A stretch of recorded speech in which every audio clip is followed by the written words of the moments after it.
Welcome to the deep dive. Today, we're definitely going somewhere a bit different. Yeah, forget what you think about empty spaces, especially deserts. We're plunging into some really unsettling real-life encounters. Stories shared by people who found out, the hard way. Exactly. That sometimes the most isolated places hold the deepest and most terrifying secrets. We've pulled together these personal accounts, all from vast, silent desert landscapes. And our mission really is to take these individual stories. And filter through them, yeah. What are the key details, the things that make them so unnerving? What patterns pop up when you look at them side by side? And maybe the biggest thing, what questions do they leave us with about the world and, ourselves? Okay, so let's unpack this. We're going to navigate these raw, pretty compelling stories. Try to understand what makes these experiences stick. Why they feel so profoundly unexplained. Yeah, these aren't just campfire tales. They're presented as genuine encounters, things that left a real mark. That sense of authenticity, it's crucial, isn't it? Oh, absolutely. It adds this whole layer of reality to the fear. It feels grounded. Definitely. Okay, so first up, we're heading to the Mojave Desert. Right. This one's about urban exploring that went sideways fast. Comes from a high school senior. Their group was apparently always looking for forgotten places. Abandoned buildings, old tunnels, that kind of thing. Anything off the map. And their inspiration this time, it came from a super sketchy Instagram account. Sketchy's putting it mildly, yeah. It posted about abandoned mine shafts. But just gave, like, a general area. Yeah. And a pin drop. Yeah, just somewhere in the middle of the Mojave. Very helpful.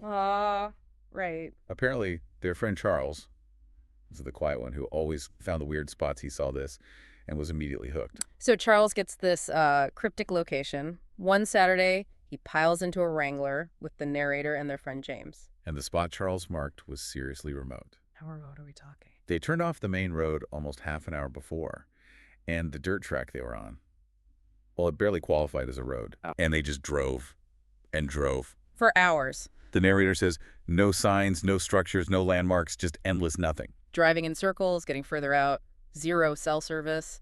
James in the back was getting really irritated. Understandable. Probably thought Charles had been punked. Exactly. But Charles was like totally determined, insisted they keep going. And just when they were about to give up, James spots something. At first, just more rock and sand. then As they got closer, they saw it.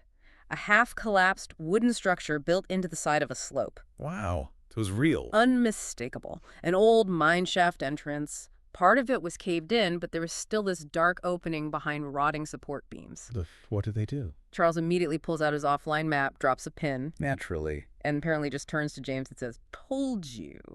A little bit smug, maybe? Maybe a little. Even the narrator had to admit it felt improbable. Yeah. After hours of circling in pure nothingness, they'd actually found it. So they parked, grabbed their gear. Charles even had masks. Yeah, smart move probably. Walking up to the entrance, it looked even less stable up close. I bet. Charles picks up a rock, tosses it in, and they wait. A few seconds later, clang, clang, clang, clang. 3 distinct times, then silence. Oh, wow. Deep. Really deep. Exactly. The narrator mentioned Charles made some casual comment like, if you trip on the way down, you're probably dead.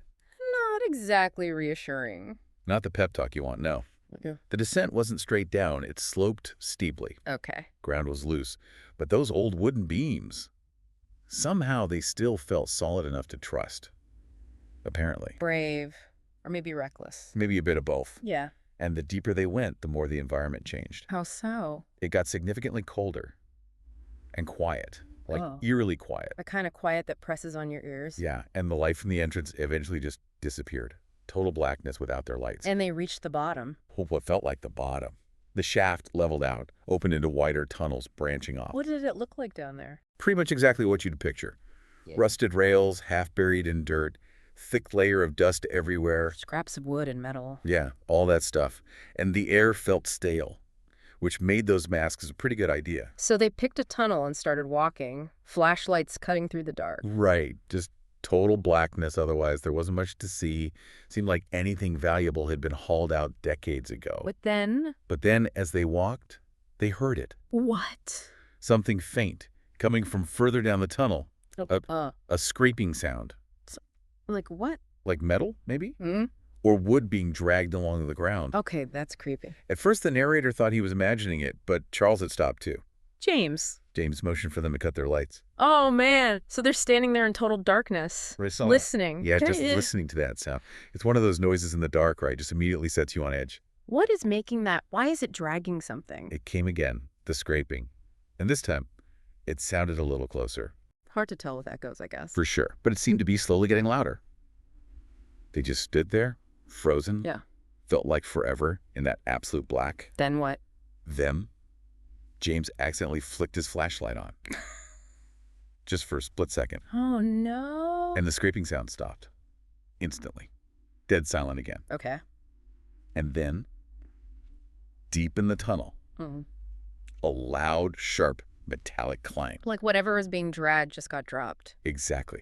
And right after that, the sound that really sealed their terror. An awful demonic scream. The narrator said it barely sounded human. Oh, my God, no. That's the breaking point. They spun around and ran, full sprint, back the way they came. Not caring about noise anymore, just getting out. Not at all. The narrator says he could hear footsteps coming from somewhere behind them. Oh, God. Started panicking. He was at the back trying to keep up, and he tripped. Fell. Yeah, his shoe came off, but there was no stopping. He just kept going. Adrenaline, I guess. Pure adrenaline, overriding the pain in his foot. He could see Charles and James scrambling up that steep incline back towards the entrance light. Climbing that slope half barefoot, loose ground, splintery beams. Must have been awful. Excruciating. He credits sheer terror with giving him the boost to just claw his way out. Did he make it? Yeah, he burst out into the open air. Foot was bleeding, full of splinters. The others. James and Charles had to help him to the car. He couldn't drive, so James floored it out of there. Did they think whatever it was followed them out? They didn't think so, but they weren't taking any chances. Just got out of there. Where'd they go? Straight to the nearest hospital. He needed a tetanus shot. They cleaned the wounds, pulled out splinters. Couldn't walk properly for days. It's unbelievable. Did they ever go back? Okay, so a few days later, once the narrator could sort of hobble around, James remembered he might have dropped his wallet. Near the entrance? Yeah, near the entrance, while helping the narrator to the car. So they decided to go back. Close to the entrance. Exactly. Only to the entrance. No way were they going back inside. I don't blame them. So they drove back out. Middle of nowhere again. James didn't find his wallet. What? But they did find something else. Lying a few feet from the mouth of the mine shaft. What? The narrator's lost shoe. Okay. That's weird it was outside. Weirder than that. This is where it gets really chilling. Oh. The narrator cautiously walked over, picked it up. It was torn up. Scuffed from the fall. No, not just scuffed. It looked like something had bitten into it. What? Bitter. Clear teeth marks in the shoe. And entire chunks were missing. Chunks bitten out of a shoe. What could do that? Exactly. Physical evidence of Something. something down there. Something strong enough to bite chunks out of leather or rubber. And it dragged things. Yeah. And screamed. Yeah. They didn't stick around after finding that, just left. Could they explain it? None of them could come up with anything rational. The narrator kind of dismisses the idea of a homeless person living down there. How could they survive? Right. No food down there, he says. How could they stay alive so long? And the Instagram account. Never responded to Charles's messages asking what the hell was up with that mine. Wow. Just a terrifying descent, leaving behind this physical mystery. Completely defies easy explanation. Unsettling is definitely an understatement. Okay, let's shift gears. A different kind of desert isolation now. One people actually seek out for peace and quiet. Right. This next story is about desert camping. For relaxation, stargazing. The narrator and his girlfriend, Tiki, they wanted that open, silent, dry isolation the desert offered. Specifically for the stargazing, yeah. Far from light pollution. So they found a spot, remote, legal. Yeah, found it online. Basically just designated fire rings on open land. Sounded perfect. Packed up the truck, headed out Friday morning. Yep, 3-hour drive. And the last hour was on a seriously rough dirt road. Really emphasizing the remoteness. Oh, yeah. No house or sign of human life in sight, which was exactly what they wanted. And the first couple of nights, were they good? Idyllic, apparently. Warm days, cool nights, clear skies, relaxing by the fire, amazing stars, just enjoying being totally disconnected.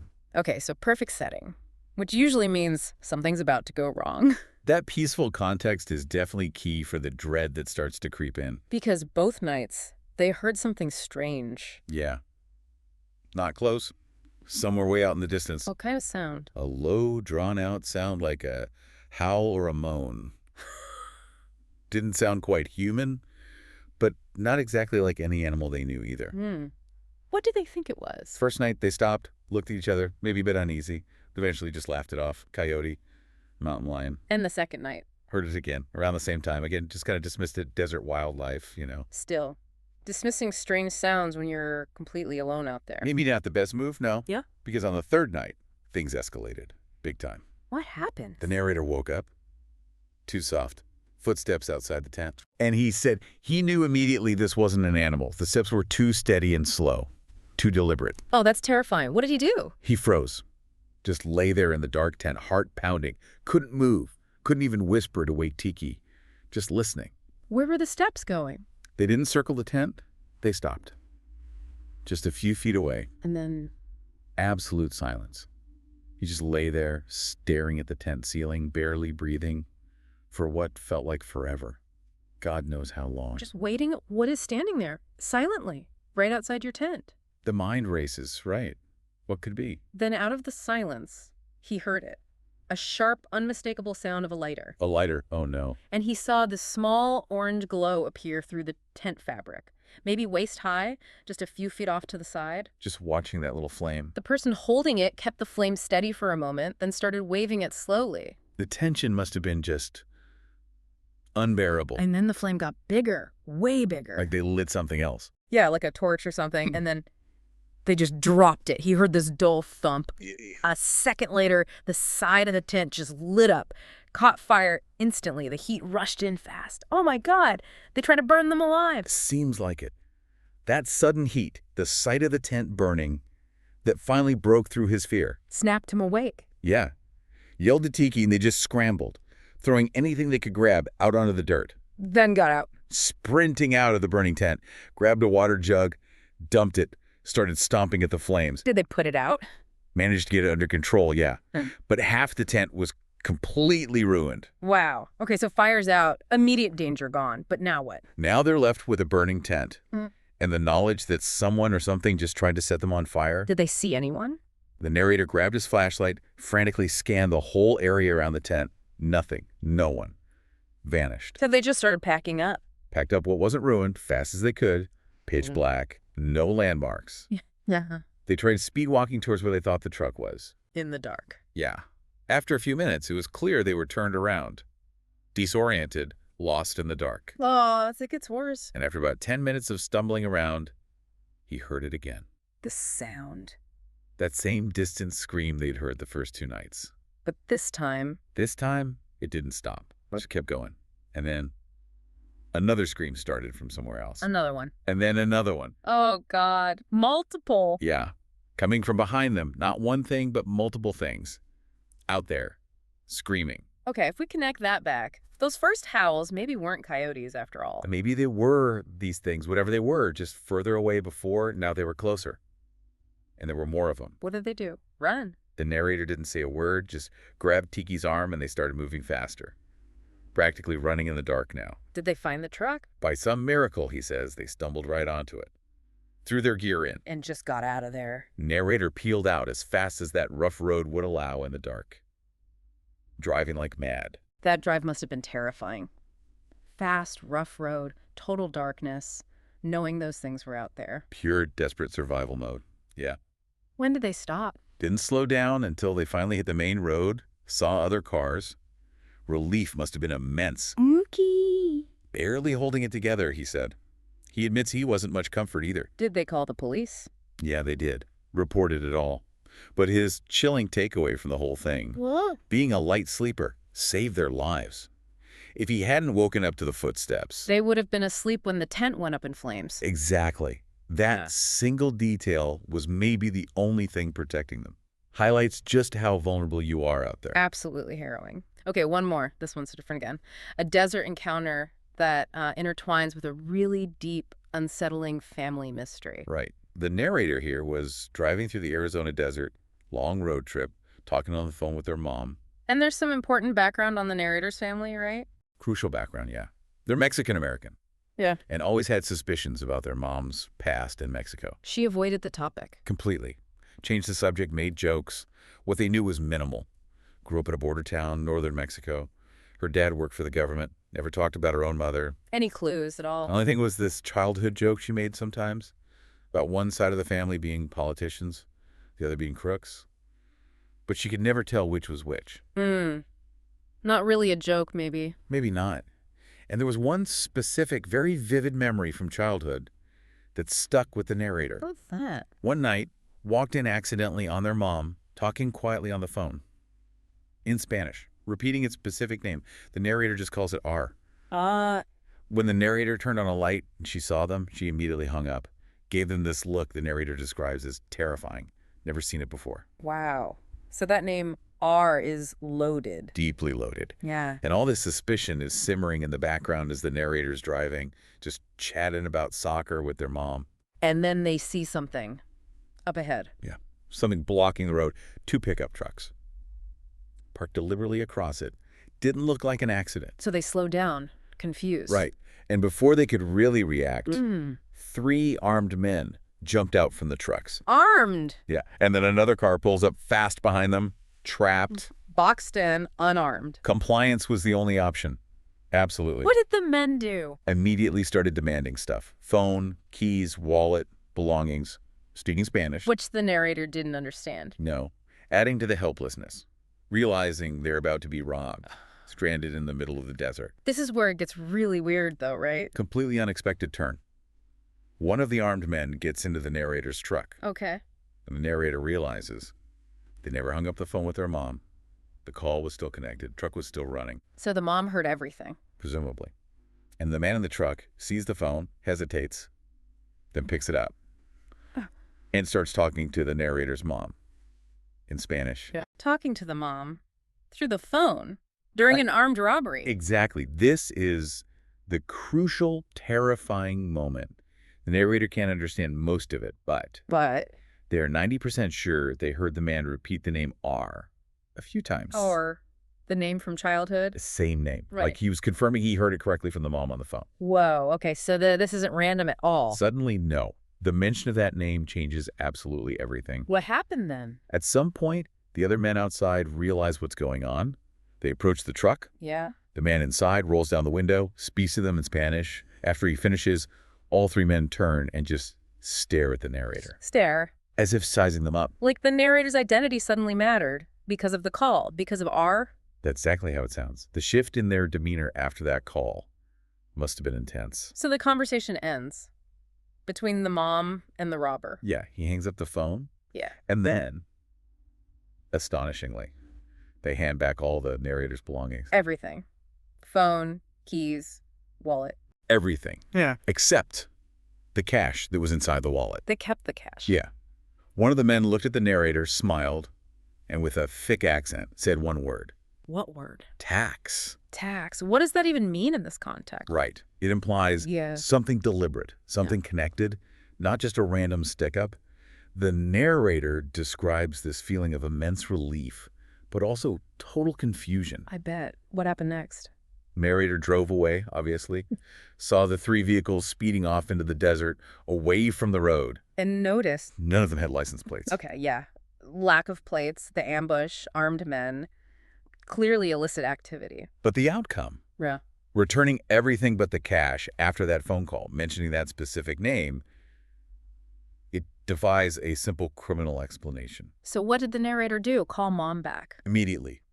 Demanded to know what happened. What did she say? Her story was, well, the narrator didn't buy it. That was her story. She claimed she just threatened to call the police, said she was tracking his location, knew exactly where he was, just pleaded with them in Spanish. Sounds thin. Narrator thought so too. Called it obviously BS. Didn't buy it for a second. So this incident just solidified all those old suspicions. Completely. Convinced the narrator their mom had some kind of tie to a Mexican gang or cartel growing up. And the really unsettling part. The possibility that maybe that tie didn't end when she left Mexico. Wow. That the past isn't past. Exactly. The narrator feels their mom knows they aren't stupid, wonders how long she expects to keep up the charade. Leaves them in this incredibly uncomfortable place. Yeah. Wanting to ask her directly, confront her, but terrified of the truth. And what kind of world that truth might pull them into. Understandably. So a random desert encounter potentially unlocks this terrifying reality about family history, suggests some pasts are never really left behind. And their consequences can just catch up to you Yeah. in the most unexpected ways and places. Wow. Okay.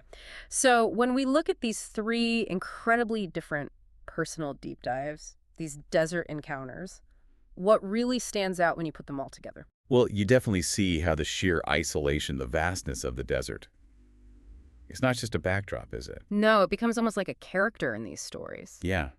It provides the space where the inexplicable can manifest, where threats can hide. Whether those threats are, well, mysterious entities underground. Or humans operating way outside the bounds of normal society, like the campers experienced, or the roadside ambush. Right. From deep underground where something non-human might leave physical marks, To an open campsite where unseen things attack with fire. to a seemingly random robbery that suddenly connects to hidden family ties. The desert acts as this canvas for things that just don't fit. They don't fit neatly into our everyday understanding of the world. And critically, these experiences aren't just fleeting moments of fear, are they? No, not at all. They profoundly impact the people who live through them.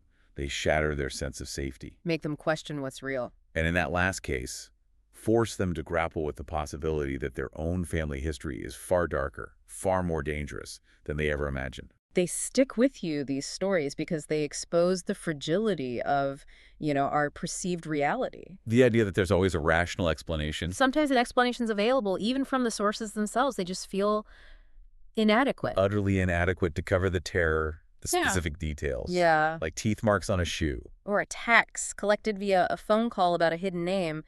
Those details just linger, unresolved. It forces you to ask, doesn't it? What else is out there?